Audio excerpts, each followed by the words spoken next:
할렐루야. 오늘도 참으로 복되고 은혜로운 날입니다. 또 하루를 주신 하나님께 감사하기도 하고 10월 23일 금요일 아침 예배를 시작합니다. 하나님 아버지, 이번 한 주간 우리와 동행해 주시고 은혜 베풀어 주시고 보호해 주시고 오늘까지 인도해 주셨음을 감사합니다. 한 주간이 하나님 때문에 때로는 인내하고 견디고 그 믿음으로 하나님 바라보며 소망 가운데 여기까지 왔습니다. 남은 시간도 하나님 붙들어 주시고 이번 한 주간을 아름다운 열매를 맺는 시간들로 잘 사용할 수 있도록 성령으로 지켜 인도하여 주옵소서. 이제 주말입니다.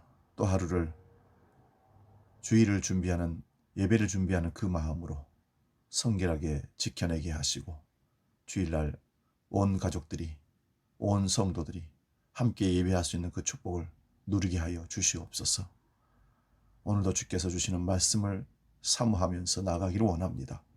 말씀으로 우리를 이끌어 주시고 말씀하심으로 우리와 동행하여 주시옵소서. 사도신경으로 신앙 고백합니다. 나는 전능하신 아버지 하나님 천지의 창조주를 믿습니다. 나는 그의 유일하신 아들 우리 주 예수 그리스도를 믿습니다. 그는 성령으로 잉태되어 통정녀 마리아에게서 나시고 본디오 필라도에게 고난을 받아 십자가에 못 박혀 죽으시고 장사된 지 사흘 만에 죽은 자 가운데서 다시 살아나셨으며 하늘에 오르시어 전능하신 아버지 하나님 우편에 앉아 계시다가 거기로부터 살아있는 자와 죽은 자를 심판하러 오십니다. 나는 성령을 믿으며 거룩한 공교회와 성도의 교제와 죄를 용서받는 것과 몸의 부활과 영생을 믿습니다. 아멘. 오늘 우리에게 주신 하나님 말씀이 있습니다. 구약성경 예레미야 23장 33절에서 40절 말씀입니다. 구약성경 1088면에 있습니다. 이 말씀 봉독할 때에 살아계신 하나님의 음성을 듣기 바랍니다. 예레미야 23장 33절에서 40절 말씀입니다. 봉독합니다. 이 백성이나 선지자나 제사장이 내게 물어 이르기를 여호와의 엄중한 말씀이 무엇인가 묻거든 너는 그들에게 대답하기를 엄중한 말씀이 무엇이냐 묻느냐. 여호와의 말씀에 내가 너희를 버리리라 하셨고 또 여호와의 엄중한 말씀이라 하는 선지자에게나 제사장에게나 백성에게나 내가 그 사람과 그 집안을 벌하리라 하셨다 하고 너희는 서로 이웃과 형제에게 묻기를 여호와께서 무엇이라 응답하셨으며 여호와께서 무엇이라 말씀하셨냐 하고 다시는 여호와의 엄중한 말씀이라 말하지 말라.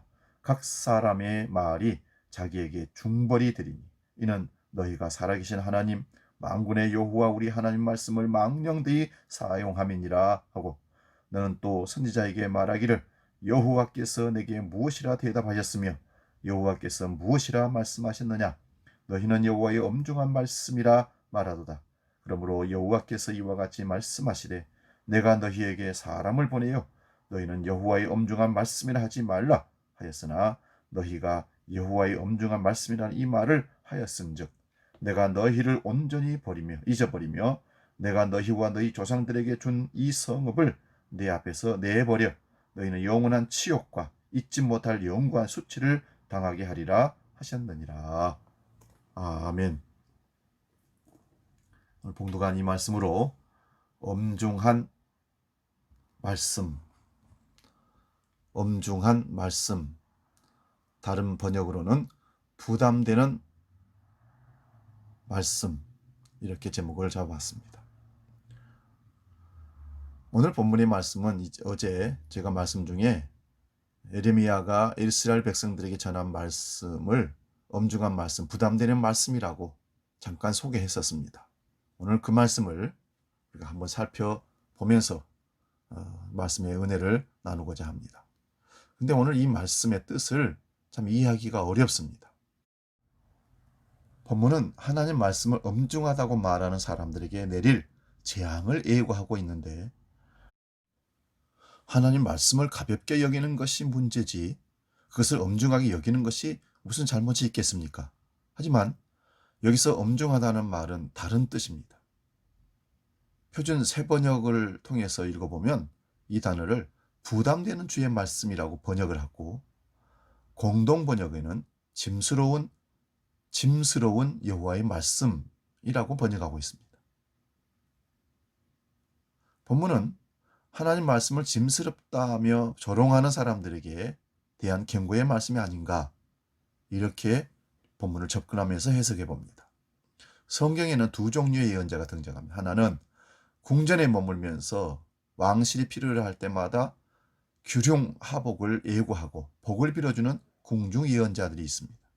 그들은 제도권에 편입된 사람들입니다. 안타깝게도 그들의 눈과 귀는 하나님을 향하지 않고 권력자들을 향해 있습니다. 그들은 권력자들이 듣고 싶은 얘기를 들려줍니다. 권력자들이 듣고 싶은 얘기가 무엇인지 아시겠습니까? 더 잘 되고 지금 평안하다는 말이 아니겠습니까? 나라가 아주 잘 되고 있습니다. 우리는 편안합니다. 위기가 닥쳐도 그들의 말을 매끄럽게 만들어서 전달하면 공중에서는 그것을 그렇게 이해합니다. 하나님이 우리와 함께 계시니 재앙은 우리에게 미칠 수 없습니다. 그들은 아펜과도 같은, 말 그대로 마약과 같은 그런 말들을 계속해서 조아립니다. 사람들을 깨워서 제정신 차리도록 하기는커녕 사람들을 더 영적인 잠에 빠지도록 아주 잠재워버립니다. 그러나 또 다른 예언자들이 있습니다. 그들은 직접 하나님의 부르심을 받은 카리스마가 있는 예언자들입니다. 그들의 메시지는 두 방향으로 울려 퍼집니다. 먼저는 그 시대의 죄, 곧 왕과 고관들, 직업적인 종교인들, 죄와 불의를 짓고도 그것을 회개하지 못하는 자들을 고발하고, 하나님의 뜻에서 멀어진 백성들의 죄를 고발합니다. 예언자들의 말은 가차 없습니다. 보는 대로 그냥 하나님 말씀하신 대로 선포해버립니다. 예레미야는 하나님 말씀이 불과 같고 바위를 부수는 망치와 같다고 예레미야 오늘 본문 23장 29절에 말합니다. 그들의 말은 쓴소리입니다. 채찍입니다. 가시 같습니다. 우리 감성에 상처를 입히고 우리 자존심을 건드리게 됩니다. 하지만 예언자들이 쓴소리만 한 것은 아닙니다. 그들은 어두운 역사 속에서 시달리는 백성들에게 하나님이 주시는 근원적인 희망과 위로를 선포하기도 했습니다. 그들의 말은 아이의 배를 쓸어내리는 어머니의 약손처럼 백성들의 아픔과 절망을 어루만져 희망을 일깨우는 그런 바람 같은 존재입니다. 그런데 한번 생각해 보십시오. 힘 있는 사람들은 누구를 좋아할까요? 듣기 좋은 소리를 하는 궁전 예언자들을, 궁중에서 예언하는 사람들을 좋아합니다. 쓴소리를 쏟아내는 참 예언자들보다 그들을 좋아할 수밖에 없습니다. 듣기 좋은 소리에 인이 박혀서 참소리를 듣지 못합니다. 예레미야가 권력자들과 거짓 예언자들을 엄준하게 준엄하게 꾸짖었을 때 그들은 회개하기는커녕 예언자를 조롱합니다. 부담되는 주의 말씀이 있느냐? 엄중한 말씀이 있느냐? 짐스러운 여호와의 말씀이 있느냐? 그들은 하나님 말씀을 듣기 위해 예레미야에게 묻는 것이 아니고 조롱하기 위해 지금 묻고 있는 겁니다. 기가 막힐 어르시죠. 그들의 질문에 하나님의 응답은 너희가 바로 나에게 부담이 된다. 너희가 곧 내 짐이다. 이 말씀을 대하면서 저는 가슴이 덜컥 내려앉는 것을 느낍니다. 너희가 바로 나에게 부담이 된다. 이런 말씀을 듣는 사람은 되지 말아야 할 텐데요. 여러분은 하나님 말씀을 어떻게 듣고 계십니까? 달콤한 이야기, 듣기 좋은 이야기, 듣고 싶은 이야기로 들으려 하지 마십시오.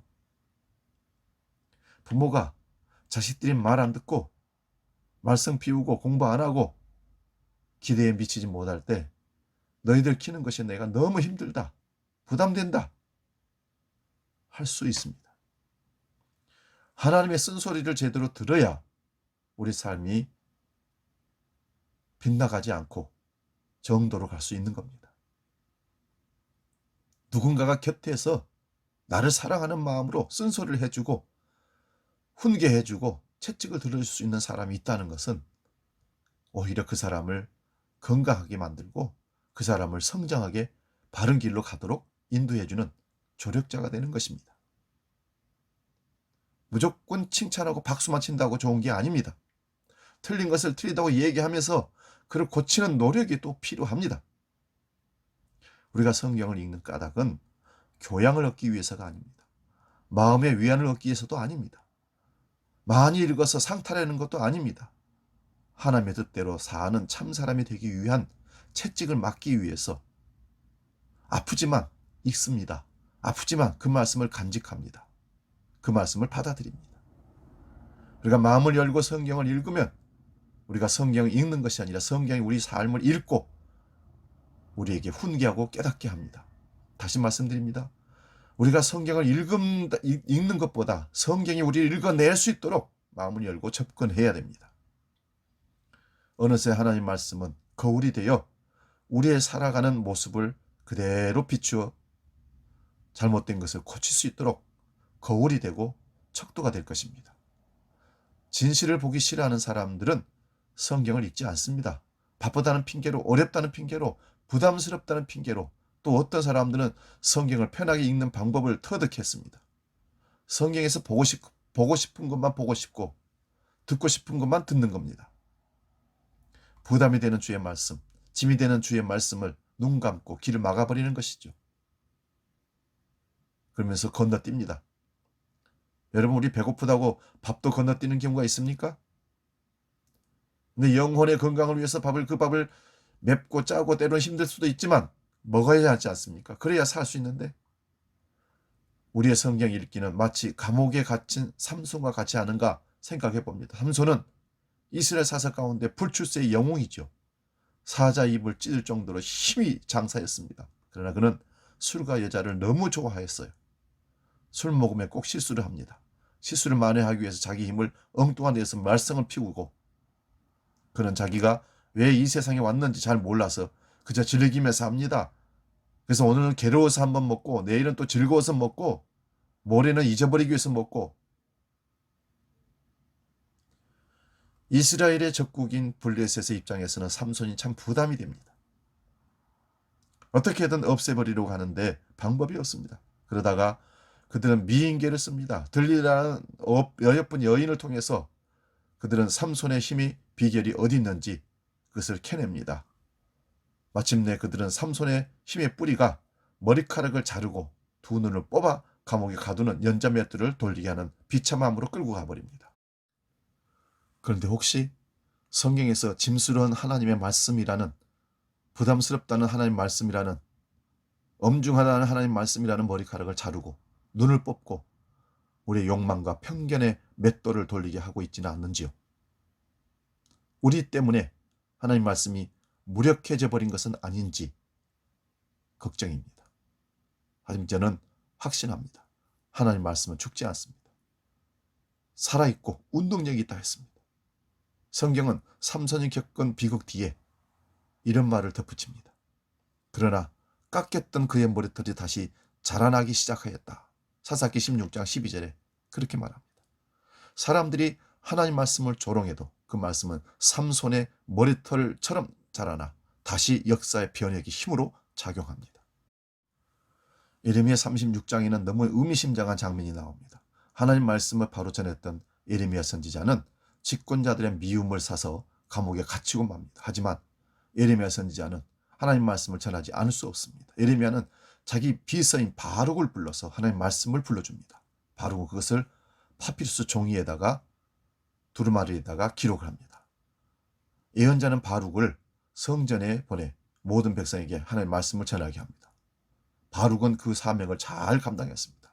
바룩이 그 두루마리 읽을 때 왕의 측근들이 있었는데 그들은 예언의 말씀을 듣고 매우 놀랐습니다. 그래서 그들은 왕에게 예언자의 말을 전합니다. 여호야김 왕은 그 두루마리를 가져오라고 해서 여후디를 시켜 낭독하게 합니다. 왕은 예언의 말씀을 들으면서 격분합니다. 자기의 정책에 대해 조목조목 비판하고 있었기 때문입니다. 그런데 그때 계절이 겨울이었기 때문에 왕 앞에는 난로가 있었습니다. 왕은 그 말씀을 적은 두루마리에서 서너 칸을 읽어 내려갈 때마다 읽은 부분을 칼로 오려서는 난로 위에 던졌습니다. 하나님 말씀을 무시한 것입니다. 그러나 보십시오. 여호야김도 사라지고 그의 궁전도 불타버립니다. 하지만 약하고 타기 쉬웠던 파피루스에 남겨졌던 예언의 말씀은 지금도 여전히 훌륭하게 보존되고 있습니다. 우리가 가지고 있는 예레미야서가 바로 그것입니다. 하나님 말씀은 죽을 수가 없습니다. 여러분, 이사야 선지자의 말을 기억하십니까? 이사야 55장 10절에서 11절입니다. 비와 눈이 하늘에서 내려서 땅을 적셔서 싹이 돋아 열매를 맺게 하고 씨 뿌리는 사람에게 씨앗을 주고 사람에게 먹을 거리를 주고 나서야 그 근원으로 돌아가는 것처럼 나의 입에서 나가는 말도 내가 그 뜻하는 바를 이루고서 나서야 내가 하라고 보낸 일을 성취하고 나서야 나에게로 돌아올 것이다. 하나님 말씀하시는 것은 그냥 하나님께 돌아가는 법이 없다는 것입니다. 반드시 그 말씀대로 이루어지고 돌아가게 된다는 것입니다. 히브리서 4장 12절 말씀 봅니다. 하나님 말씀은 살아있고 활력이 있어 좌우에 날선 어떤 검보다도 예리하여 혼과 영과 및 관절과 골수를 찔러 쪼개기까지도 하며 또 마음의 생각과 뜻을 판단하나니. 하나님 말씀을 부담스러워하는 우리의 삶이 곧 하나님에게는 부담이 됩니다. 본질에서 떠난 삶이기 때문에 그렇습니다. 힘겨워도 하나님 말씀을 달게 받는 사람은 하나님의 뜻대로 사는 것이 부담이 아니라 행복임을 곧 알게 될 것입니다. 예수님은 수고하고 무거운 짐을 진 사람들에게 말씀하셨습니다. 나의 멍에를 베고 내게 배우라. 그리하면 너희가 마음에 쉼을 얻을 것이니라. 내 멍에는 쉽고 내 짐은 가벼움이라. 이제 2달 남짓 남은 올해 혼돈과 분주함 속에서 떠들지 말고 어떻게든 시간을 확보해서 하나님 말씀을 가까이 하십시오. 그 말씀이 중요한 말씀이 되고 부담이 되는 말씀이 되고 짐이 되는 말씀이라고 생각하면 우리 그것을 우리를 고치는 채찍으로 말씀을 활용하십시오. 고집과 오만과 편견과 사슬을 풀고 우리 속에 들어오시는 주의 말씀을 기쁨으로 받으시고 말씀의 능력을 힘입으시기를 주의 이름으로 축원드립니다. 기도하겠습니다. 하나님의 엄중하고 부담되는 짐이 되는 하나님 말씀이 항상 우리 가까이 있음을 깨닫게 하시고 그 말씀이 우리를 바르게 세우고 미래로 이끌어가는 원동력이 되는 말씀이 되게 해주셔서 그 말씀을 받을 때 늘 힘들고 아프고 찔리고 고달프지만 하나님 말씀 받을 때 치료가 일어나고 회복이 되어지고 소망이 생긴다는 사실을 믿고 아멘으로 받고 나아가는 우리가 되게 하여 주시옵소서.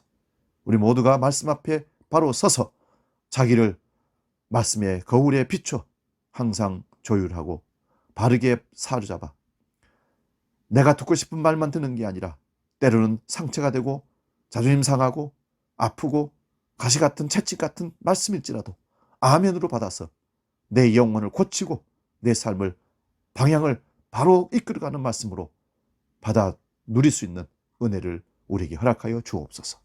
오늘도 말씀이 이끄시는 대로 그 말씀을 따라 승리하는 하루가 되게 하여 주시옵소서. 이제는 말씀의 채찍으로 우리를 권면하시고 우리를 이끄시는 주 예수 그리스도의 은혜와 아버지의 놀라우신 사랑과 성령 하나님의 지키시고 보호하시고 인도하신 크신 역사가 짐이 되고 부담이 되고 중압감이 있는 말씀일지라도 나를 이끄시는 말씀인 것을 믿고 순종함으로 받아들임으로 아름다운 믿음의 삶을 성취하기를 원하는 머리 숙인 아침 예배 모든 우리 주한 권속들이 위해 믿음의 사람들이 위해 영원히 함께 계시기를 간절히 축원하옵나이다. 아멘.